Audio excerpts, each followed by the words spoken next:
વાવના ભાટવર ગામમાં એસડીઆરએફ દ્વારા 69 નાગરિકોનું સફળ રેસ્ક્યુ। બનાસકાંઠા જિલ્લાના સરહદી તાલુકાઓમાં છેલ્લા 3 દિવસથી પવન સાથે ભારે વરસાદ નોંધાયો છે। ખાસ કરીને સુઈગામ, ભાભર, વાવ અને થરાદ તાલુકામાં વરસાદના કારણે ગામડાઓમાં પાણી ભરાવવા સાથે નાગરિકો મુશ્કેલીમાં મુકાયા હતા। આજે વરસાદનું જોર ઘટ્યું છે તથા સ્થિતિ સામાન્ય થઈ રહી છે। વાવ તાલુકાના ભાટવર ગામમાં ભારે વરસાદના કારણે પાણી ભરાઈ જવાથી ગામનો એક ભાગ અંદાજિત 8 થી 10 ફૂટ ઊંડા પાણી હેઠળ આવી ગયો હતો। આ પરિસ્થિતિમાં 69 નાગરિકો પાણીમાં ફસાઈ ગયા હતા।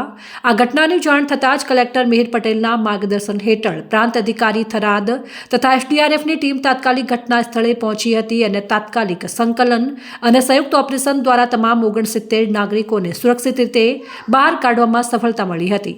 આ સફળ રેસ્ક્યુ ઓપરેશનને કારણે કોઈ જાનહાનિ થઈ નથી। ગ્રામજનો દ્વારા એસડીઆરએફની ટીમ તથા વહીવટી તંત્રના અધિકારીઓની કામગીરી બદલ આભાર વ્યક્ત કરવામાં આવ્યો હતો।